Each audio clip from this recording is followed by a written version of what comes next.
nie bude prvé, tak som si plánoval v živote, že 3 deti by som chcel mať. A hovorím, však ešte môžem mať 2 synov, však? A potom prišla ďalšia správa, keď moja manželka čakala rodinku, pretože ja som pracoval v Banskej Bystrici, ona prišla domov rodiť, sem na Dolniaky, do Nových Zámkov. A prišla správa, Alexander, máš dcérku. Ďaká Bože. Neviem, jak som to pochopil, že mi dáš synov, ale už, bude aspoň syn, keď nebudú synovia.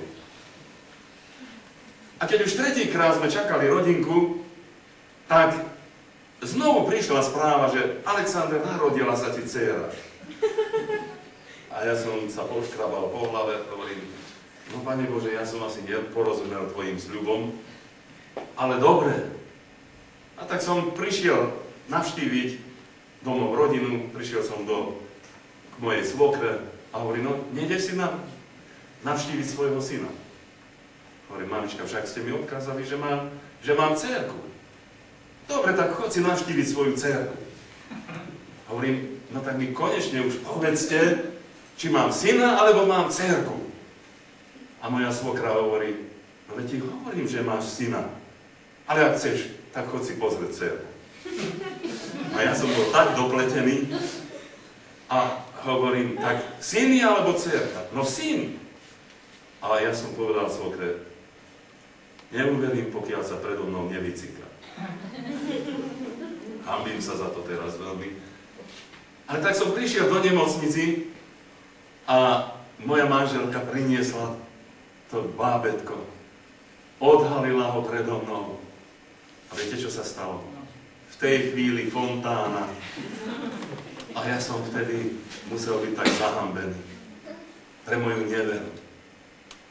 A tak som sa veľmi radoval týmto mojim deťom. Že keď Pán Boh videl, že ako sa radujem tým 3 mojim deťom, ešte 3 mi pridal. Halleluja. Môžem mať 6 detí a teraz pred mesiacom som sa stal už aj detko. Takže mám prvého vnúčika a veľmi sa radujem. To je Božia láska k nám. Viete, my si všeličo tak naplánujeme. Všetko máme takú predstavu o živote. Ako by sme si to predstavovali, ako by sme to v živote chceli. Ale ja ti chcem povedať jednu vec. Že keď budeš dôverovať Bohu, keď budeš očakávať na Neho, keď sa spoľahneš celým srdcom na Neho, On to lepšie zariadi. A ja som tak veľmi vďačný teraz, že spolu s manželkou Peťkou hovoril, že on má len, ale ja mám s mojou ženou. Takže dúfam, že aj ty so svojou manželkou máš ich 6 detí. Máme s manželkou tie 6 krásne deti. Veľmi som vďačný. A viete, v čom je tá Božia múdrosť? Že Pán Boh mi dal najprv tie 2 dcérky, ktoré pomáhali tej mamičke, aby tých synkov, ktorí boli takí nezbední, aby pomáhali mamičke v tej výchove a v tom všetkom, čo jedna matka potrebuje pomôcť od svojich dcer. Viete, ja som si to ináč predstavil, ja som si to ináč vymyslel. Ale kto vie Pánu Bohu dať radu? Veď On je radcom, On je predivný, láskavý Pána Boh. On vie, čo potrebujeme a kedy potrebujeme. Takže som veľmi vďačný, že môžem mať aj dcerky 2 a môžem mať aj tých svojich synov. Moje dcery sa už vydali a niekto mi povedal, no teraz ti odnesú tvoje dcery. Ale nie, ja som získal ešte 2 synov. Takže ja zatiaľ nemám len tých, ktorí mi zobrali, odniesli dcery, ale ja som v nich získal synov. A to je veľký poklad, pretože ja už teraz mám 6 synov a 2 dcerky. Aké je to veľké požehnanie. A keď sa moji synovia oženia, ak Pán Boh dá tú milosť, tak verím, že ja nestratím synov, že mi neodídu nejak tak, ale že ja získam ešte nevesty, ja získam dcery. Prinesú mi domov dcery. Ja sa budem radovať z toho, že ako ich Pán Boh požehnáva. Aj ty sa raduješ tomu, že Pán Boh žehná tvoju rodinu. Raduješ sa tomu, že dá ti niekoho. Vieš sa svojej sebeckosti, svojich sebeckých predstav a nárokov zbaviť, zriecť, záujme toho, aby Boh skutočne mohol ukázať svoju slávu, alebo svojou sebeckosťou a to, že sa držíš niečo, nevieš niečo pustiť, strácaš okolo všetko. Strácaš svoje deti, strácaš dokonca svojho muža, alebo strácaš svoju ženu. Pretože nevieš sa vzdať, nevieš pustiť veci z ruky. Ten, kto nevie odovzdať Bohu na oltár všetko, čo má, tak všetko stratí. A na to, aby sme nič nestratili, tak potrebujeme to dať na dobré miesto. A viete, kde je to dobré miesto? No do jeho rúk, do jeho dlani. Daj, odovzdajte svoje deti, odovzdajte muž, ženu, žena, muža, polož ho do Božích rúk, do jeho ochrany, do jeho láskavých rúk. A nedrž sa to tak pevne človeka, ale drž sa pevne Pána. Lebo keď sa budeš držať pevne Pána, tak Pán ti zachová tvoju rodinu. Ale ak nebudeš sa držať Pána, môžeš sa držať svojich detí, môžeš sa držať svojej rodiny, ale stratíš. Ten, kto chce zachrániť svoju dušu, stratí ju. Ale Pán Ježiš hovorí, kto pre mňa zloží tú svoju dušu, zachráni ju pre večný život. Teda hľadajme Pána celým srdcom, pokiaľ je možné ho nájsť.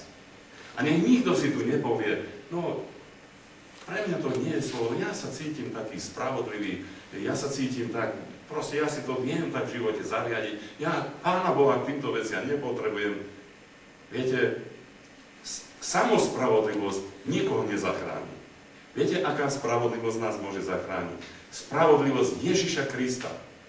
A my musíme poznať to, že sme stratení hriešnici. Bez Pána Ježiša Krista všetko, čo chceme zachrániť, bez Neho všetko stratíme. Ale s ním všetko nájdeme do večného života. Teda nech nikto medzi nami nie je taký, ktorý sa cíti seba spravodlivý. Jeden môj brat mi rozprával príbeh, keď som bol v Nemecku, rozprával mi, viete, tam sú veľké pokuty v tom Nemecku na cestách, a rozprával, ako mal takého seba spravodlivého kolegu. A tento seba spravodlivý kolega naraz išiel, bola tam znížená rýchlosť, a on vedel, že tam je radar, dokonca v Nemecku všade, kde sú radary zložené, tam je aj vypísané, pozor, radar. A on išiel, dodržiaval rýchlosť a naraz blesk. Pozrel rýchlo na tachometer, dodržal som rýchlosť. Hovorí, no mňa ešte odfotili. No, ja im ukážem tým policajtom. Otočil sa, vrátil sa a zase išiel. A teraz už si tak kontroloval, ešte menej ubral z toho plynu, aby to bola ešte nižšia rýchlosť. A jak prechádzal, cvak. Hovorí, dám tým policajtom do nosa. Keď ma predvolajú, ja si obhájim to, že neprekročil rýchlosť. Taký seba spravodlivý bol tento jeho kolega. Ešte raz sa otočil, išiel tretíkrát. A už išiel celkom pomaličky. Blesk. A už sa mu to nezdalo, ale hovorí, ja som neurobil žiadnu chybu. Dúfal svoju seba spravodlivosť. Predvolali ho pred policajtov, že má priniesť aj značnú sumu, viete, v Nemecku dosť pekne pokutujú. A on spustil na nich a hovorí, ja som dodržal rýchlosť. Jak je to možné, že ste ma tam odfotili? Tam bola 40-ka, už keď som tretíkrát išiel, som išiel 30, aj tak ste ma odfotili. Hovorí, áno, pane, ale ste trikrát nebol zapásaný. Rozumiete?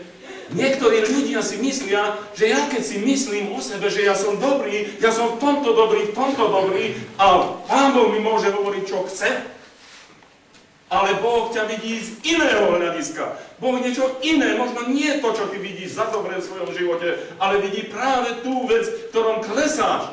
A preto zaznieva Božie slovo, aby si uvidel svoje srdce, aby tvoje srdce, aby tvoje vnútro bolo odhalené a povedz, Bože, nie ja mám pravdu, ale tvoje slovo má pravdu. Amen. Halelujá. Tak dajme jeho slovu pravdu. Viete, to, o čo sa usiluje ten zlostník, je práve to, aby nám spochybnil Božie slovo. chce nám spochybniť Božie slovo, aby sme